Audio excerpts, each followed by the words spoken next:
রাসূলুল্লাহ সাল্লাল্লাহু আলাইহি সাল্লাম একটা ভয়ঙ্কর হাদিস বলেছেন। এই হাদিসটা যতবার পড়ি থরথর করে আত্মাটা কাঁপে। কিয়ামতের দিন আল্লাহ তাআলা অনেক শহীদকে বলবেন, তুই জাহান্নামে যাও। সে বলবে, আল্লাহ আমি জাহান্নামে যাব, আমি তো রক্ত দিয়েছি তোমার জন্য, লিইলাই কালিমাতিল্লাহ, আমার দেহের তাজা রক্ত দিয়ে আমি শহীদ হয়েছি, জানাজা ছাড়া আমার দাফন হয়েছে, আমি তো জান্নাতে যাব। আল্লাহ বলবে, না, তুমি শহীদ হয়েছো এই কারণে যে লোকজন তোমাকে বীর বলবে, বীর, বাহাদুর। তো দুনিয়াতে তো তোমারে বাহাদুর বলছে, তো তোমারে বিশাল যোদ্ধা ছিল, বাহাদুর ছিল, খেতাব তো তুমি পেয়েছো, আমার কাছে কিচ্ছু নেই, জাহান্নামে যাও, go to the hell fire. অনেক দানশীলকে আল্লাহ বলবে, জাহান্নামে যাও। সে বলবে, আল্লাহ আমি জাহান্নামে যাব, আমি তো মসজিদ, মাদ্রাসা, এতিমখানা, বৃদ্ধাশ্রম এমন কিছু নাই যে বাকি রাখছি, শত শত মসজিদ আমি করেছি, আমি কেন জাহান্নামে যাব? আল্লাহ বলবে, না, তুমি দান করেছিলে এই জন্য যে লোকজন তোমারে দানশীল বলবে, দানবীর বলবে, আদেম তাই বলবে, ওইটা তো তোমাকে বলা হয়েছে, জাহান্নামে যাও, আমার কাছে কি চাও? Go to the hell fire. সেদিন আল্লাহ তাআলা অনেক আলেমকে ডাকবেন, অনেক দাঈদেরকে ডাকবেন, অনেক দুআত ইলাল্লাহদের তিনি ডাকবেন।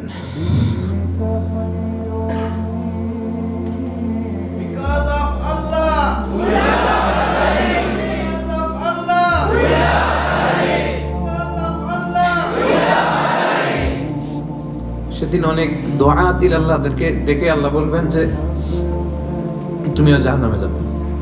সে বলবে, আল্লাহ কেন? আমি মানুষকে কোরআন শিখিয়েছি, আমি মানুষকে হাদিস শিখিয়েছি, আমার কথা শুনে অনেক নামাজ ধরেছে, আমার কথা শুনে অনেকের দাড়ি রেখেছে, আগে সুদ খেত, আমার কথা শুনে সুদ বন্ধ করেছে, আমার কথা শুনে তো আল্লাহ এরা নামাজি হয়ে গিয়েছে। দ্য এন্টায়ার সোসাইটি সুদ বন্ধ করেছে, নামাজ ধরেছে, তারা ফরজ যাকাত দিত, আল্লাহ আমি কেন জাহান্নামে যাব? আল্লাহ বলবেন, তুমি এই দাওয়াতি কাজ করেছো, লোকজন তোমাকে বড় আলেম বলবে, লোকজন তোমাকে বড় সেলিব্রিটি বলবে, লোকজন তোমার নামে তাকবীর দিবে, তোমাকে বড় আলেম বলবে, বড় দাঈ বলবে। এটা তো বলা হতো তোমাকে দুনিয়াতে, আল্লামা বলে ডাকা হতো তোমাকে, বাহরুল উলুম বলা হতো তোমাকে, জ্ঞানের সাগর, অনেক বড় দাঈ, অনেক বড় সেলিব্রিটি তোমাকে বলা হতো এই দুনিয়াতে। তো যা চেয়েছো তা তো পেয়েছো, আমার কাছে কি চাও? আমার কাছে তোমার জন্য কিছু নাই, go to the hell fire, তুমিও জাহান্নামে যাও। আল্লাহ ওইরকম আলেম হওয়া থেকে আমাদেরকে তুমি বাঁচাও, ওইরকম দাঈ হওয়া থেকে তুমি আমাদেরকে বাঁচাও। আল্লাহ লোক দেখানো মানসিকতা, এই শখ থেকে আল্লাহ তুমি আমাদেরকে হেফাজত করো। তাহলে 4 নম্বর যে রোগ আমরা চিনে ফেলছি না, এটার নাম কি? রিয়া। নামাজ পড়তেছি, মানুষ আমার এই বড় মুসল্লি বলে, হজ করে আসছি যেন আমার নামের আগে আলহাজ লাগায়, যাকাত দিচ্ছি, যাকাতের শাড়ি লুঙ্গি, দানবীর, শিল্পপতি, এটা যেন বলে। জিহাদের ময়দানে গিয়েছি, ইসলামের জন্য মিছিল দিচ্ছি, যাতে মিডিয়াতে আমাকে সবার আগে দেখা যায়। আল্লাহ বলবে, go to the hell fire, জাহান্নামে যাও। এগুলো একটাও আমার জন্য করো নাই, তুমি যা চেয়েছিলে দুনিয়াতে তুমি সেটা পেয়েছো, আমার কাছে কি চাও? কিচ্ছু নাই আমার কাছে তোমার জন্য, যাও। আল্লাহ এরকম দানশীল হওয়া থেকে, এরকম আলেম হওয়া থেকে, এরকম বীরত্ব দেখানো থেকে আল্লাহ তুমি আমাদেরকে হেফাজত করো। আল্লাহ রিয়া থেকে আমাদের এই কলবটাকে তুমি মুক্ত করো। আল্লাহ আমরা যা করব কেবলমাত্র শুধুমাত্র তোমার সন্তুষ্টির জন্য, তোমাকে দেখানোর জন্য যেন করতে পারে। আল্লাহ তুমি তৌফিক দান করো। তাহলে 4 নম্বর রোগটা চিনতে পারছেন প্রিয় ভাইরা? কি নাম এটার? আলহামদুলিল্লাহ, এই তো বুঝে ফেলতেছেন। তাহলে আজকের এই প্রোগ্রাম থেকে আমরা এই রিয়া বা লোক দেখানো মানসিকতা, এটাকে না বলে দিব। কি বলেন? আজকের এই প্রোগ্রাম থেকে আমরা সবাই রিয়াকে কি বললাম? তাহলে প্রথম রোগের নাম ছিল কি ছিল? কপটতা। দ্বিতীয় রোগের নাম অহংকার। তৃতীয় রোগের নাম, চতুর্থ রোগের নাম বাংলায় বলেন লৌকিকতা, লোক দেখানো মানসিকতা। রাইট। সব শেষে হচ্ছে 5 নাম্বার রোগের নাম হচ্ছে সুউদ্দন, মন্দ ধারণা। অন্যের ব্যাপারে মন্দ ধারণা করা, বাজে ধারণা, নেগেটিভ অ্যাজাম্পশন। সবসময় একটা নেগেটিভ চিন্তাধারা। কিছু লোক দেখবেন যে পজিটিভ কিছু খুঁজেই পায় না, আছে না? ভালো একটা জিনিস এর মধ্যেও ভেজাল খুঁজে বের করছে। জাজমেন্টাল, অন্যের ব্যাপারে মন্দ ধারণা করা, সব সময় অন্যকে কাট করায় দাঁড় করাতে সে পছন্দ করে, এরকম আছে না?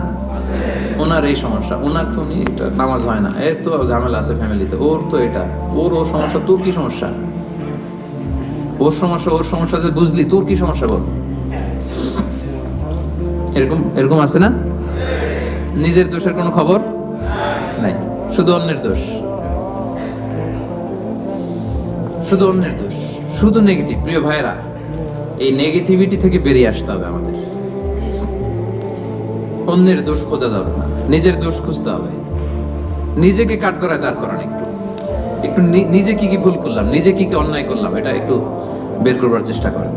নিজেকে কাট গড়ায় দাঁড় করান। আমরা এই ভুলটা করে ফেলি, আমরা নিজেকে কাট গড়ায় দাঁড় না করিয়ে কি করি? হ্যাঁ, কি সুন্দর, হি ইজ দ্য জাজ, সে জাজ করবে, সে জাজের চেয়ারে বসছে, তার দায়িত্ব দেওয়া হয়েছে, এবার সে এই তোমার এই সমস্যা এটা ওইটা। তো জাজমেন্টাল হওয়া যাবে না, পজিটিভ চিন্তা ধারণা করতে হবে। দেখেন আল্লাহ তাআলা বলছেন, ইয়া আইয়ুহাল্লাযীনা আমানু জিতানিবু কাসীরাম মিনায-যন্ন ইন্না বা'দায-যন্নি ইসম। ওহে বিশ্বাসীরা, বেশি বেশি ধারণা করা থেকে বেঁচে থাকো, কেননা ধারণাটা হচ্ছে পাপ। এই যে আপনি বাজে ধারণা করলেন, এটা পাপ। আর রাসূল সাল্লাল্লাহু আলাইহি ওয়াসাল্লাম বললেন, ফাইন্না যান্না আকযাবুল হাদিস। এই ধারণা করাটা এটা হচ্ছে মিথ্যা কথা, অধিকাংশ ধারণা এটা মিথ্যা হয়। ওয়া ইন্না যান্না লা ইউগনি মিনাল হাক্কি শাইআ। ধারণা কখনো সত্যের বিকল্প হতে পারে না, কখনো বিকল্প হতে পারে না। এজন্য আপনি বাজে ধারণা করবেন না। ধারণা করতে হলে সুধারণা করেন। ধারণা করতে হলে কি ধারণা করবেন?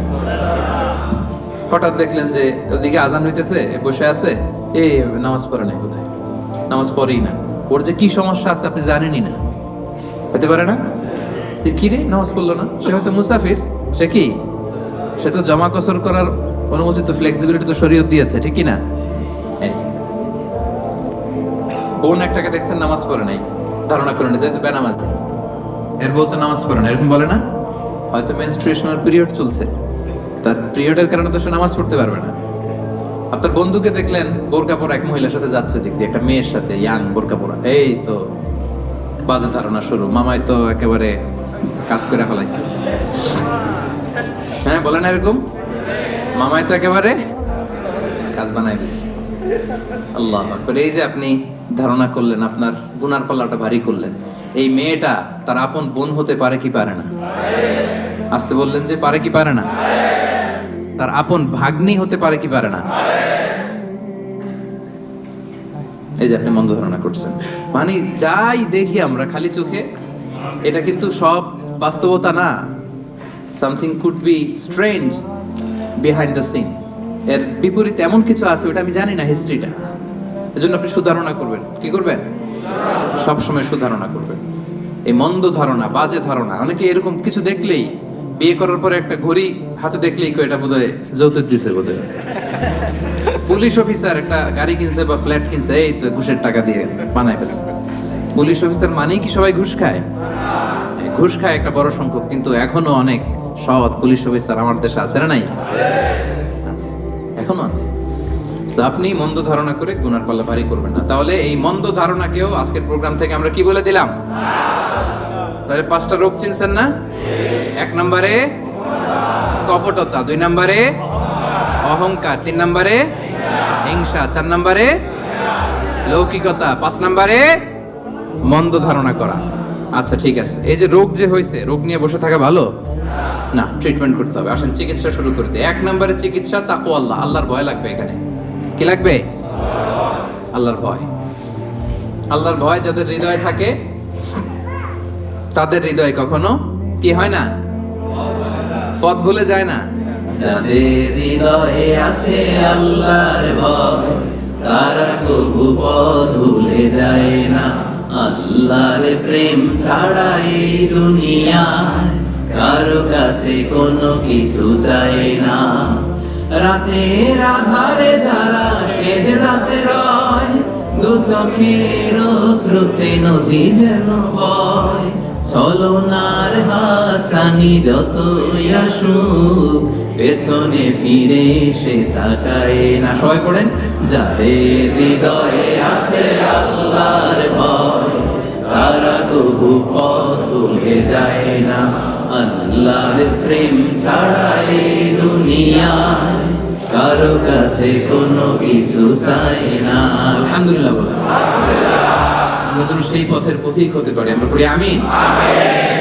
তাহলে রোগ নিয়ে বসে থাকা ভালো না, দ্রুত চিকিৎসা করা দরকার। যে এই 5টা রোগ যে বললাম এটা আপনার কলবকে, হৃদয়কে ড্যামেজ করে দেয়। এই ড্যামেজ থেকে বাঁচবেন। 1 নাম্বার হচ্ছে আল্লাহর ভয়। কারণ রাসূল সাল্লাল্লাহু আলাইহি ওয়াসাল্লাম বলেছেন আত-তাকওয়া হাহুনা, আত-তাকওয়া হাহুনা, তাকওয়া হাহুনা। তাকওয়া থাকে কোথায়? এই কলবে। তো এই তাকওয়ারে যদি এখানে বসাইতে পারেন তাহলে এই কলবে কোনোদিন কলুষতা, নোংরামি স্থান পাবে না। আল্লাহর ভয়। কিছু করলেই আল্লাহ ইজ ওয়াচিং মি, আল্লাহ আমাকে দেখছেন, আল্লাহ কিন্তু আমারে দেখে, এই চিন্তাটা থাকতে হবে। আচ্ছা, 1 নাম্বার মেডিসিন পাইছেন না? আল্লাহর ভয় সবসময়। কেউ দেখে নাই, একজন দেখছে, তিনি কে? আল্লাহ। কেউ যেটা দেখে না সেটা দেখে কে? আল্লাহ। কেউ যেটা বোঝে না বোঝে কে? আল্লাহ। 1 নাম্বার, আল্লাহ কিন্তু সব দেখে। আল্লাহর ভয়টা এখানে স্থান দিলাম। এটা হচ্ছে প্রথম চিকিৎসা। 2 নাম্বার চিকিৎসা হচ্ছে যিকরুল্লাহ, আল্লাহর জিকির। আল্লাহর জিকির, সুবহানাল্লাহ, আলহামদুলিল্লাহ, লা ইলাহা ইল্লাল্লাহ, আল্লাহু আকবার। এই 4টা জিকির শ্রেষ্ঠ জিকির। পড়েন আওয়াজ করে, সুবহানাল্লাহ, আলহামদুলিল্লাহ, লা ইলাহা ইল্লাল্লাহ, আল্লাহু আকবার। শ্রেষ্ঠ জিকির। সব কিছুর ফুয়েল দেয়া লাগে, খাবার দেয়া লাগে। এই যে গাড়ি চালায় যারা আসছেন, তেল লাগে না গাড়ির? তেল গাড়ির খাবার। আজকে সকালে আমরা ব্রেকফাস্ট, লাঞ্চ করছি না? এগুলো আমাদের খাবার। তো এই যে হৃদয়টা, কলব, এটার একটা খাবার আছে না নাই? আল্লাহ পাক বলছেন আলা বিযিকরিল্লাহি তাতমাইন্নুল কুলুব। আল্লাহ তাআলার জিকিরই হচ্ছে এই কলবের খাবার। পড়েন সুবহানাল্লাহ। আল্লাহর জিকির দিয়ে এই কলব প্রশান্ত হয়, আপনার আত্মাটা প্রশান্ত হবে। রাসূল সাল্লাল্লাহু আলাইহি ওয়াসাল্লাম বলেন আশ-শাইতানু জাসিমুন আলা কলবি ইবনে আদম। শয়তান হাঁটু গেড়ে মানুষের কলবে খামচি মেরে বসে থাকে। ফাইদা যাকারাল্লাহ খানাসা। যখন মানুষ আল্লাহর জিকির করে শয়তান দৌড়ে পালায়। ওয়াইদা গাফালা ওয়াসওয়াসা। আর গাফেল হলেই এসে আবার ওয়াসওয়াসা শুরু করে। তাহলে সব সময় আমরা জিকির করতে থাকবো। লা ইয়াজালু লিসানুকা রাতাবাম মিন যিকরিল্লাহ। আল্লাহ রাসূল সাল্লাল্লাহু আলাইহি ওয়াসাল্লাম বলেছেন এক মুহূর্তের জন্য যেন তোমার জিহ্বাটা আল্লাহর জিকির থেকে খালি না থাকে। এটা আল্লাহর জিকির দিয়ে জিহ্বাটাকে সিক্ত রাখো। তাহলে এই কলবের খোরাক হচ্ছে জিকির। কলবের খোরাক কি? কলবে কি বসাতে হবে? আল্লাহর জিকির। নাকি আয়না বসাইবেন? হ্যাঁ, আয়না বসাইয়া দেব না। কি বসাবো? আমরা কি বসাবো? 3 নাম্বার মেডিসিন হচ্ছে মুহাসাবাতুন নাফস, সেলফ অ্যাসেসমেন্ট, সেলফ ক্রিটিসিজম। নিজের সাথে নিজের বোঝাপড়া। নিজের সাথে নিজের এই বোঝাপড়া করলে কিন্তু আত্মা ঠিক থাকে। এক সাহাবী বলে ইয়া রাসূলুল্লাহ কোনটা পাপ কোনটা ভালো বুঝবো কেমনে? রাসূল বলে ফতুয়া আমারে জিজ্ঞেস না করে তোমার কলবকে জিজ্ঞেস করো। ইস্তাফতি কলবাক, অন্তরকে জিজ্ঞেস করো, তোমার অন্তরে বলে দিবে কোনটা ভালো কোনটা খারাপ, ঠিক কি না? তো তাহলে এই সেলফ অ্যাসেসমেন্টটা করবেন। 4 number medicine sincere advice, well wishing. সব সময় অন্যের জন্য ভালো কামনা করা। অন্যের জন্য কি কামনা করা? ভালো কামনা করা। শুভ কামনা করলে এই অন্তরে কখনো অহংকার, হিংসা এগুলো থাকবে না। আর দিন ওয়ান নাসিহা, দিন মানে শুভ কামনা। তাহলে আমরা অন্যের জন্য সবসময় শুভ কামনা করবো। পারা যাবে? 5 নাম্বার এতিমের মাথায় হাত বুলিয়ে দিবেন। এক সাহাবী বলে ইয়া রাসূলুল্লাহ আমার চোখ দিয়ে পানি নামে না, আমার হৃদয় বড্ড শক্ত, কি করব? রাসূল সাল্লাল্লাহু আলাইহি ওয়াসাল্লাম বললেন ইরহামিল ইয়াতীম, এতিমের প্রতি রহম করো। ওয়ামসা রাসা, এতিমের মাথায় হাত বুলিয়ে দাও। ওয়া আতঈম মিন তাআম, তোমার খাবার থেকে ওরেও খাও। তালিনু কলবুক ওয়া তুদরাকু হাজাতুক, তোমার হৃদয় নরম হবে, তোমার ইচ্ছা পূরণ হবে। সুবহানাল্লাহ। দেখেন যাদের কলব শক্ত নরম হয় না, এতিমখানায় যাবেন, ওদের সাথে একটু খাবেন, একসাথে লাঞ্চ করলেন, সবাই খাওয়ালেন, লাঞ্চ করলেন, এতিমের মাথায় হাত বুলিয়ে দিলেন। এতিমদের সাথে বসলে খাইলে হৃদয় নরম করে দিবে কে? 6 নাম্বার, তওবা ইস্তেগফার করো। প্রতি মুহূর্তেই পড়া আস্তাগফিরুল্লাহ। কি পড়বেন? কাল্লা বাল রানা আলা কুলুবিহিম মা কানু ইয়াকসিবুন। মানুষ যখন পাপ করে, রানা আলা কুলুবিহিম, ওর কলবের ভেতরে দাগ পড়ে যায়, মরিচা পড়ে। সুনানে তিরমিজিতে এসেছে যে কানা নুকতাতুন সাউদা ফিল কলবি, একটা পাপ করছেন, একটা ব্ল্যাক ডট, আরেকটা পাপ, আরেকটা ব্ল্যাক ডট, আরেকটা পাপ, আরেকটা ব্ল্যাক ডট, পড়তে পড়তে পড়তে এই সুন্দর কলবটা কুচকুচে কালো হয়ে যায়। এরপর আর ভালো জিনিস ভালো লাগে না, সত্য মানতে মন চায় না। তো এই পাপ করার পরে যখনই সম্বিত ফিরে পাবেন, যখনই আপনি আল্লাহর কাছে ফিরে আসবেন, আপনি করবেন আস্তাগফিরুল্লাহ। কি করবেন? একবার আস্তাগফিরুল্লাহ, একটা ডট উঠে যাবে, আরেকবার আস্তাগফিরুল্লাহ, একটা ডট উঠে যাবে। করতে করতে পুরো হৃদয়টা পরিচ্ছন্ন হয়ে যাবে। তাহলে ভুল করলে আমরা ফিরে যাব কার কাছে? আর কি পড়বো? শেষ কথা বলি, সর্বশেষ মাধ্যম হচ্ছে দোয়া করা। সব কিছুর কারিশমা যেখানে শেষ, দোয়ার কারিশমা ঠিক সেখান থেকে। একটা দোয়া আছে কোরআনের দোয়া, রব্বানা লা তুজিগ কুলুবানা বা'দা ইয হাদাইতানা ওয়া হাব লানা মিন লাদুনকা রাহমা ইন্নাকা আনতাল ওয়াহ্হাব। হে আমাদের রব, আমাদেরকে হেদায়েত দেওয়ার পরে আমাদের কলবটারে আল্লাহ আপনি বক্র করে দিয়েন না, বক্রতার অনুগামী আপনি বানিয়েন না। আল্লাহ হেদায়েতের উপরে আমাদের অটল রাখেন। এই দোয়াটা মুখস্থ আছে না? এটা করবেন। আম্মা জান উম্মে সালামা, প্রিয় নবী সাল্লাল্লাহু আলাইহি ওয়াসাল্লামের স্ত্রী, আমাদের আম্মা জান, ওনাকে এক সাহাবী যায় বলে, রাসূলুল্লাহ, হে আম্মা জান, আল্লাহ রাসূল সাল্লাল্লাহু আলাইহি ওয়াসাল্লাম যখন আপনার বাসায় থাকতো, কোন দোয়াটা সবচেয়ে বেশি পড়তো আমাদেরকে একটু বলেন, একটু বলেন না কোন দোয়াটা বেশি পড়তো? তিনি বললেন, আমার ঘরে রাসূলুল্লাহ সাল্লাল্লাহু আলাইহি ওয়াসাল্লাম যখন থাকতেন, তিনি সবচেয়ে বেশি এই দোয়াটা পড়তেন, ইয়া মুকাল্লিবাল কুলুব সাব্বিত কলবি আলা দীনি, অর্থাৎ হে অন্তরের পরিবর্তনকারী, আমার অন্তরটাকে দ্বীনের উপরে আপনি সাবিত রাখেন, দ্বীনের উপরে আপনি সাবিত রাখেন। হে অন্তরের পরিবর্তনকারী, সাব্বিত কলবি আলা দীনি, আমার কলবটা আপনার দ্বীনের সাথে, ইসলামের সাথে আপনি লাগিয়ে রাখেন। আওয়াজ করে পড়েন আমিন। উম্মে সালামা রাদিয়াল্লাহু তাআলা আনহার ঘরে যখন রাসূল সাল্লাল্লাহু আলাইহি ওয়াসাল্লাম থাকতেন, এই দোয়াটা সবচেয়ে বেশি পড়তেন। আমার সাথে সাথে আওয়াজ করে পড়েন, ইয়া মুকাল্লিবাল কুলুব সাব্বিত কলবি আলা দীনি, ইয়া মুকাল্লিবাল কুলুব সাব্বিত কলবি আলা দীনি। হে অন্তরের পরিবর্তনকারী, আমার অন্তরটাকে আপনার দ্বীনের উপর অটল রাখুন। আওয়াজ করে পড়েন আমিন। পারা যাবে না এই দোয়াটা পড়া? পারা যাবে?